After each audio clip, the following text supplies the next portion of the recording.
Yo, what's poppin'? It's your boy Lethal Bizzle, and you're listening to the Best of British show with your host, Rob, keeping it dench. Done, no. What's going on, guys? It's your host, Rob, here. I'm joined by Lethal Bizzle. What's happening, my brother? What's happening? Listen. Good. First of all, let me just tell you something now.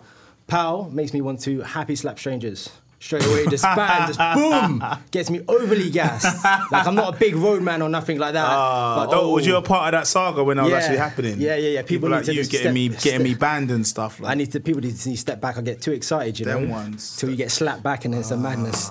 Lock off the it was rave quite and all funny, of that. But yeah, big all the innocent bystanders. Apologies, man. Apologies. So the big thing happening at the moment is called, the single is out at the moment. Yes. Yourself and Skepta I Win on millions of views. Yeah, mad thing. Teamed up with Skepta, big heavyweight like yourself. Yes, Why did you choose to do that? You know, it's been a long time coming. It's just been one of the ones where, like, we've been talking about making music and we wanted to do it properly. We was like, bro, we can't do the email thing where you send a beat and be like, yeah, send your verse back. We need to find time, sit down together, go studio, make it from scratch. And that's what we did. Like, it was towards the end of last year. We made it in October. And, yeah, we just found some time, went in. Skepta made the beat there and then. We made the chorus, started vibing, done the verses, and then we was like, yeah. Like, Skepta was like, yeah, we need to drop this, like, Christmas. I was like, nah, bro, this is a summer thing, bro. We need to hold on to it. And he was like, all right, cool. So, and then, yeah, I just thought it'd be perfect, you know, perfect timing to drop it around spring, get it ready for summer, you know what I mean? So people can just vibe to it over the IP for seasons and festival season and all that shit. So, but yeah, man, the tune's a banger, man. I think it's a real representation of what we do and what the grime wave is about, man. I think we done it justice. And of course comes off the EP, which is You'll Never Make a Million from Grime, which is a sick title. I have to ask, who said that to you first? A lot of people. It's not even one in particular person. It's just like, I've been in the game for since 2001. So when we started, there was no one really messing with us. No one really gave us a chance. Everyone just thought this grime thing, it wasn't even called grime at the time. It was just this thing we was doing. Everyone just thought it was a little joke thing, weren't gonna last. And yeah, it's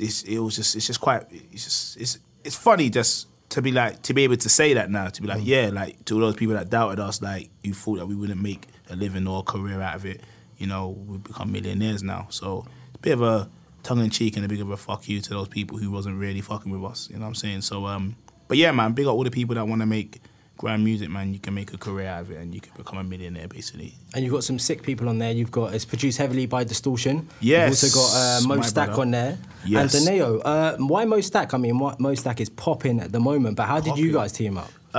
It was, I think last year, I've been saying, like, I want to work with him, like, but I just didn't have the record. And then when we made the Hold You song, I remember I had 3 verses on there and I was like, I can hear Mo Stack on this, you know?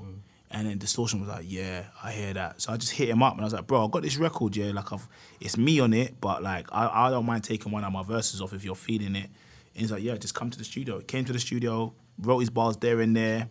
And I was like, bro, mad thing, so. It's probably my most favourite track. Oh, for real? Yeah, definitely. Oh, definitely. sick. I was in the tube and I'm like, yeah, it's a vibe, innit? It's a vibe, you know what I mean? And, like, you can get the gal and you can wind up to, like, you know what I mean? So I think it might be the next single off the EP because definitely, I've been trying to find out which to go with next, but I feel like a lot of the songs, all of the songs are very strong, so, but I feel like the man them and the gal them both agree on Hold You, so I definitely want to get the balance right, so I think it might be a Hold You with a nice little video with that soon. Yeah, and you've also worked with Doneo previously, prior to this, and he's back on the EP. Yeah. That's another one. I feel like it's been a long time. We done Go Hard back in 2009. Yeah. So we've just been waiting for us to get in on the right song. And Celebrate was actually the last song that was added on the EP. I was going to keep it for my album. I wasn't even going to put it on there. But we just felt it was so strong and we just felt like rather than holding on to it, give it to the people now, man. And I just feel like it's just got one of those messages where I think it could just be around for a long time, you know what I mean? You could be celebrating a birthday or you could just be celebrating life or whatever, you know what I mean? I think the subject, it just has so much substance. So I thought, you know what, let's put it on there. And again, that's been getting an overwhelming response. So that'll probably have a video for it later on in the year as well, man. More blessings, more life. Done, no, G. So you've also worked with another new kid on the block, Stormzy on Dude. Another serious track. My brother. Is anyone else you'd like to work with the new talent, the emerging stuff, maybe like Santandave, Santandave, anyone like that? Both of them guys, dope. Dave, amazing. 6'7". Oh, yeah? I mess with 6-7, man. I love their energy. I love I love what they're doing. All of that. Mad, like their energy and their beat choices. That's one thing people like for artists got to understand. Yeah, it's all good about having bars and that, but your beat choices are just as essential as what you're saying on the beat. And I just think any beat they jump on, it almost makes your job easier. Like even if you're not the best lyricist, if you got the right beat, bro, you can go true. But 6-7, them man are barras. They got the maddest beats, and it's the whole energy, right? It's just mad. I just love their wave. So I met Scribs LD literally the other day, and we had a little combo. So hopefully, man, in the future we can definitely get down to do something, man. Like a run, definitely. So like you said, you've been in the game for over a decade now. What would you say has kept you ahead of the wave?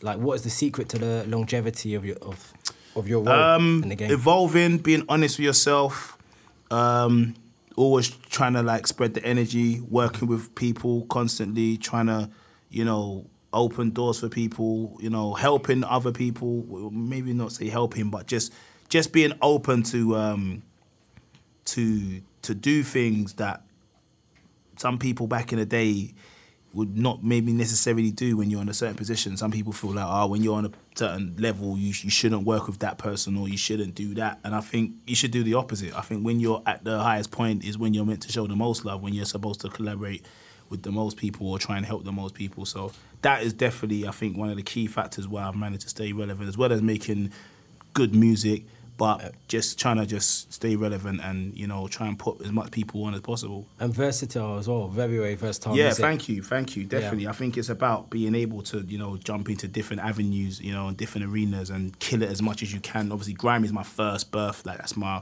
home, that's where I was born, that's what I do, like in my sleep. But it's about being able to adapt and, do songs like Festa Skank, do songs like Hold You, that definitely open a different world. And like, Festa Skank was probably arguably my biggest song to date. And, that song just took me parts of the world I've never been to. And people who may necessarily have ever heard of me, that song has definitely made a new connection. So it's important to be able to do that. So there's a lot of emerging artists coming up at the moment, a lot of great UK talent. Yes. Grime is being massively accepted mainstream-wise. What advice would you give to any artists coming up like that? Boy, I would just say the obvious, man. Just utilise all the resources in front of you, man. I mean, when I was starting, the internet weren't really popping.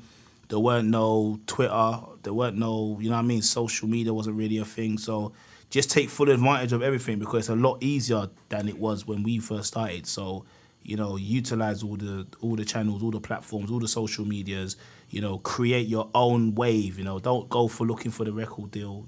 Them days are like... Them days are dead, right? They're dead now, you don't need to be signed to be successful.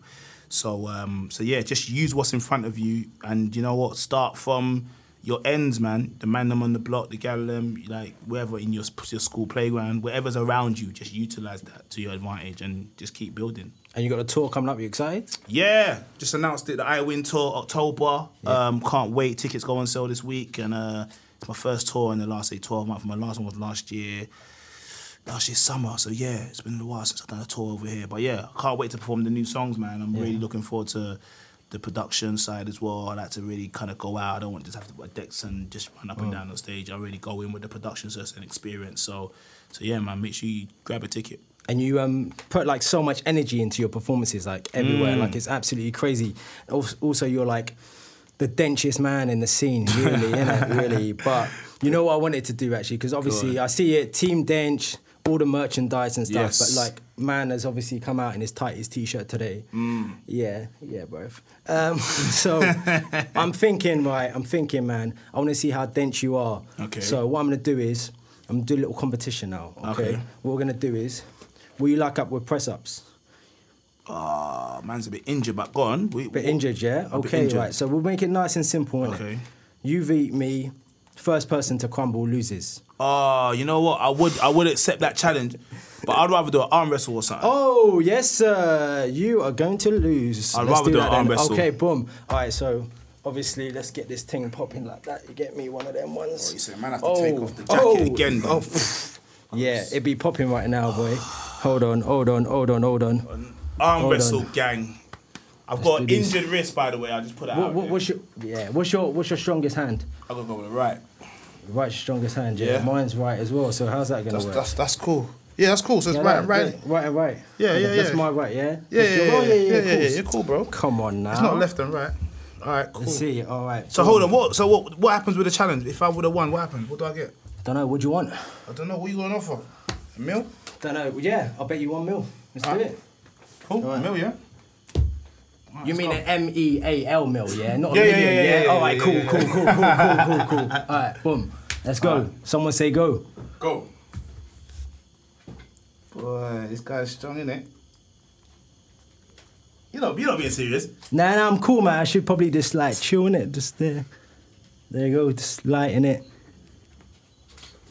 Sorry, then cool. I'll let you have that in there. I can't let the superstar man need a jollof rice and plantain. Jollof. All right, where can we get some jollof, boys? Yeah. Where are we getting the jollof from, man? Some shit or salad. Yeah. Yeah. Boom. Writing this down, yeah? Yeah, he's my guy in it, so he'll get the money out. Yeah, you got it, yeah? That's my agent right there, man. All right, say nothing, please. Wicked. Bye-bye. Man. Stand on. Appreciate it, man. Wicked.